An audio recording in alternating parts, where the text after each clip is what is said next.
this thing. This is question 19 from last night's homework, or the homework that is still open, actually.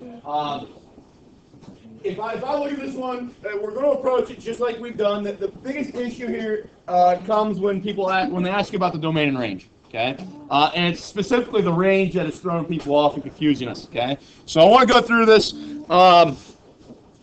If we start factoring this thing like we should, okay, we get s of x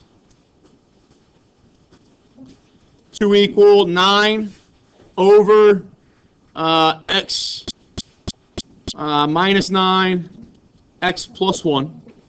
Okay. We are then going to look at that denominator, and when the denominator is equal to 0, that provides me my vertical asymptotes, right? So I'm going to say x equals 9, and x equals negative 1 should be my vertical asymptotes. Looking at the leading degrees, okay, of my numerator and my denominator, this is 9, and this one is x squared, okay, so those are my leading terms. The degree of the top is actually a 0, right, x to the 0. The bottom is bigger, right? So when the bottom's leading degree is bigger, you get a horizontal asymptote where? Y equals 0. All right.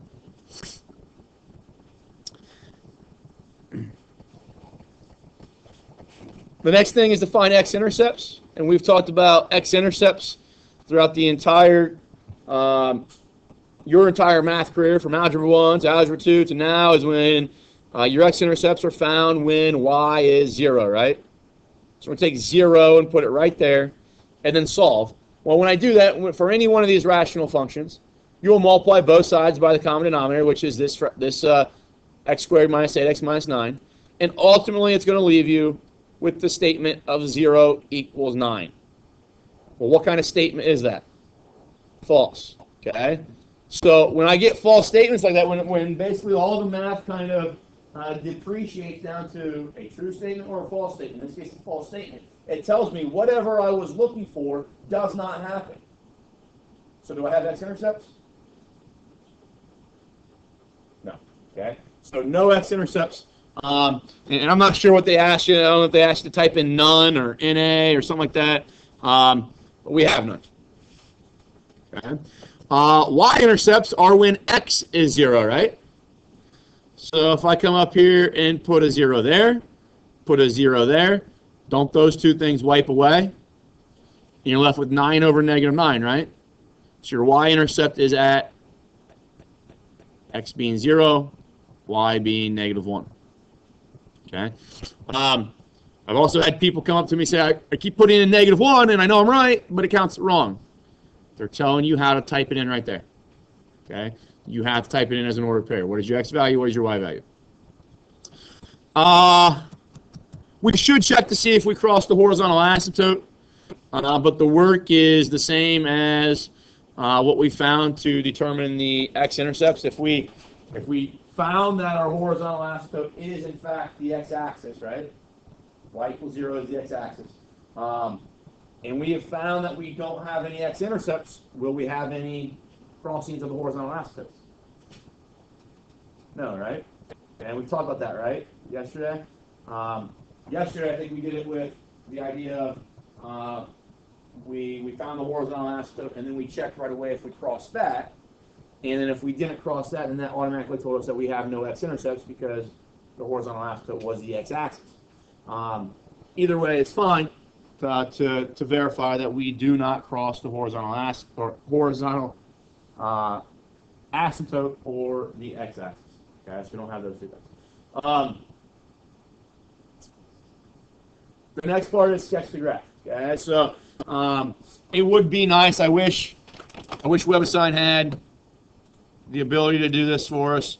It does do it in some situations, but like graphing lines and circles, we saw where we could actually go in and kind of mimic doing it by hand. But for the most part, all they do is give you these pictures, and you have to choose which one's right.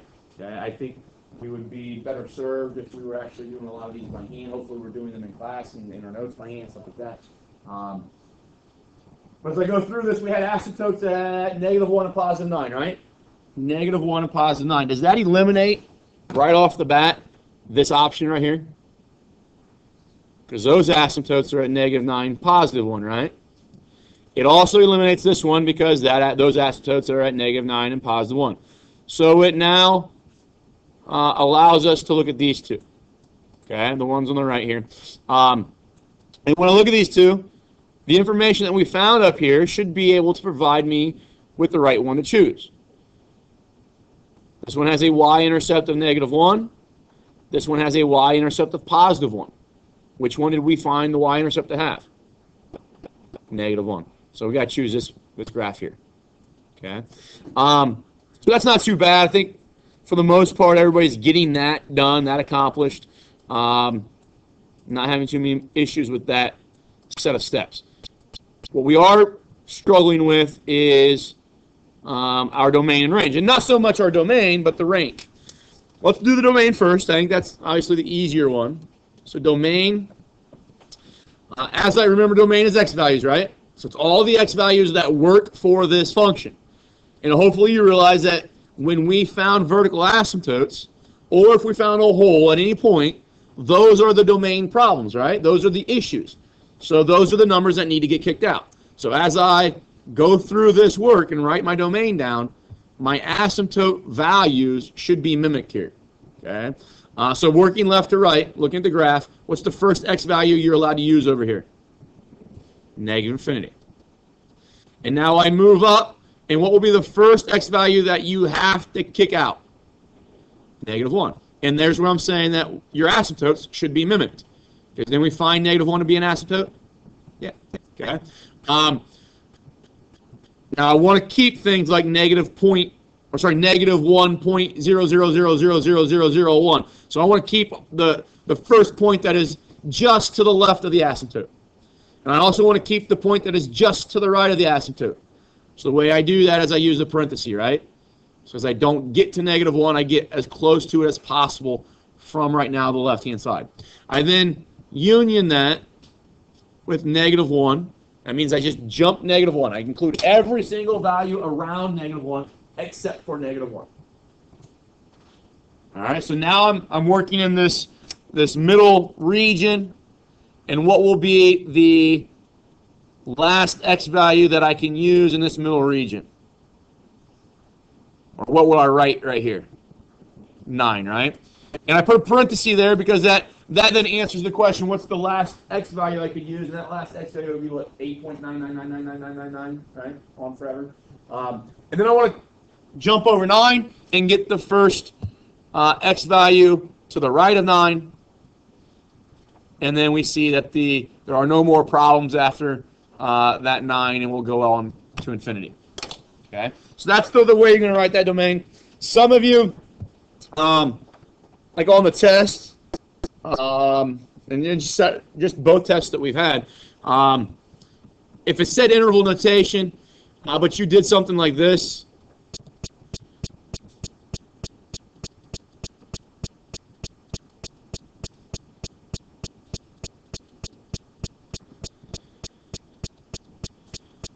it says the same thing. That tells me that all the x values I'm allowed to use are everything except for -1 and 9. Okay? And on test, I probably gave you credit for that. Just encircle interval notation, told you to pay attention to directions. But understand why WebAssign, and when you get to other platforms, doesn't accept that. Somebody's sitting in a room writing code that is basically all variable orientated, so they're not writing down -1 and 9 in there. Those are they're variables in there because everybody's question is changing, right? And so those values are little equations that are using those variables that have changed for individual people. But they don't want to have to sit there and write all the different possibilities of the way somebody could write this. Because somebody could write x such that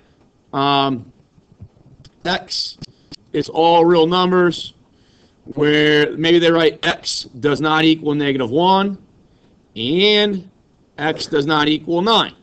You could write it that way. Does that make sense? And then they would have to have coding to say, well, this is true, and so is that. So give them points for either one. Does that make sense? And there's just the way that you write might be different than the way your neighbor writes. Could cause a whole lot of issues with how they use the program to check answers. Doing it in blue up there in the interval notation, your neighbor has got to write it the exact same way you write it, and you got to write it the exact same way as your other neighbors have to write it. Does that make sense? Okay, so that coding practice is so much easier to force you into interval notation. Okay. All right, so then it asks for range, and this is where people are getting kind of confused because they think that when we have our horizontal asymptote, that's the only value that needs to be kicked out. Okay, so in this they say from like negative infinity up to 0, and then from 0 to infinity. So they kick out 0, and it spits back that they're wrong. Okay, and they are, because if you look at this, your range. Remember, we do start at the bottom. So range is always bottom up. So we do have negative infinity, okay?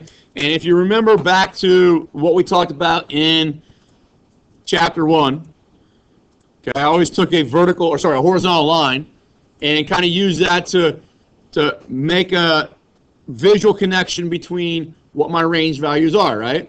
So my horizontal line, as long as it's crossing my graph, those should be range values that I incorporate. So I move this up, and those are all range values that I should incorporate.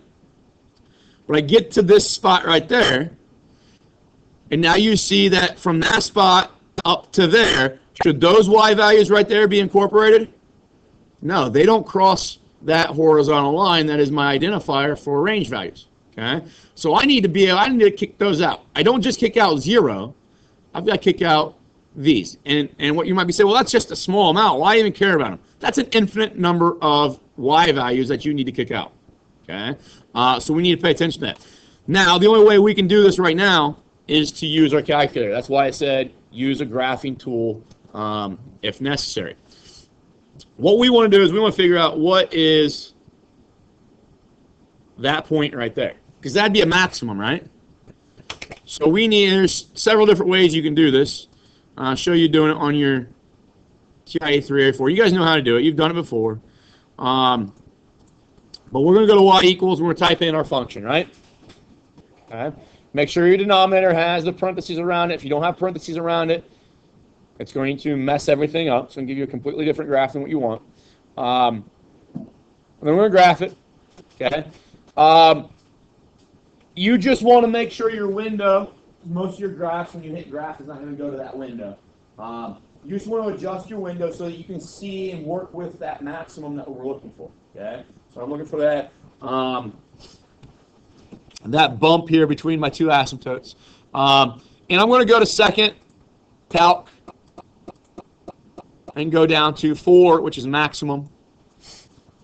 All right, and my cursor just shows up in that region. Your cursor might show up maybe over here somewhere. It might show up completely off the graph. Okay, but you just want to move that cursor until it gets in the proximity of that maximum that you're interested in. Hit enter. Go to the right of that maximum. Hit enter. Hit enter a third time, and it tells you that value. Okay. Now, here's another thing. That people were doing this correctly yesterday, but they were using that number right there. That's an x value, right? X values are domain values. We're interested in range values, right? Okay. So negative 0.36 is going to be that last y value that I come across when I take this horizontal line and start passing it through here. Okay. Now, would I include or exclude negative 0.36? Include it. Okay. I'm then going to union. I'm going to skip this stuff here. Skip those. And what will be then the first y value that I start to see again? 0. But do I include 0? Not in this one, because we show in the math that we don't cross the horizontal asymptote, right? So then 0 to infinity would be that last part, okay? Now, here's what I don't like about what WebAssign is doing in this question, is that they tell you to take that negative 0.36 and round it to the nearest tenth. Okay, so let's do that. If I round this to the nearest tenth, what do I get? Okay, so we say our range is actually negative infinity to negative 0.4, union 0 to infinity. Now I didn't put a parenthesis or a bracket around that, and this is the confusion that I don't like, and that I'm worried that you guys are going to kind of struggle and think that you're doing things wrong just because you either put a parenthesis there or you put a bracket there. Think about negative 0.36. Negative 0.36 would be about right there, right? Negative 0.4 would be about right there, right? Is negative 0.4, should that be included or excluded in that range? In this case, it should be included, okay? Because it is a value. Now, what I don't like about that is that we're saying our range stops at negative 0.4. Well, the amount of values between negative 0.4 and negative 0.36, how many numbers are between negative 0.4 and negative 0.36? Infinite. So we just lost an infinite number of values, an infinite number of solutions that exist for that range. Okay, so I don't like that. I would prefer that they ask you to, keep it as negative 0.36. Now, obviously, there are times with functions where maybe that's a really, really ugly, bad number where rounding it does make sense, but in this case, it terminates. Leave it at negative 0.36. But they're asking you to go this way. The reason I don't like it is because what happens if, let's say, well,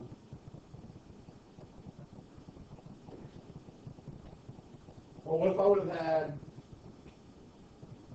negative, instead of doing negative 0.36, let's say I go through this entire process using the calculator and it gives me back negative 0.34. We union that with 0 to infinity. But if I ask to round that to the nearest tenth place, what would that give me? Negative 0.3, right? Well, negative 3.4 would be there, right? And that's that maximum value. Negative 0.3 is going to be above it, right? Okay? So if you put negative 0.3 here, what should be the symbol that goes there? Parentheses. Because negative 0.3 really isn't part of the answer for the range. I don't know what WebAssign is going to do there. I don't know if they're going to accept the parentheses or they're going to accept a bracket, because it was a bracket here, so people are probably going to transfer that bracket there. But ultimately, it should be a parenthesis. I don't like that. That's the issue that I have with that question. If you know that you're doing it right, okay, and it tells you you're wrong, simply see if changing a bracket to a parenthesis or a parenthesis to a bracket will get you your right answer. Does that make sense? On a test, I will give you the benefit of the doubt. Okay, I'm really not going to care too much about that one. All right. You put a bracket around parentheses or a bracket around infinity, though, that's going to be a problem. You put a bracket around 0, that's going to be a problem. Does that make sense? Okay. The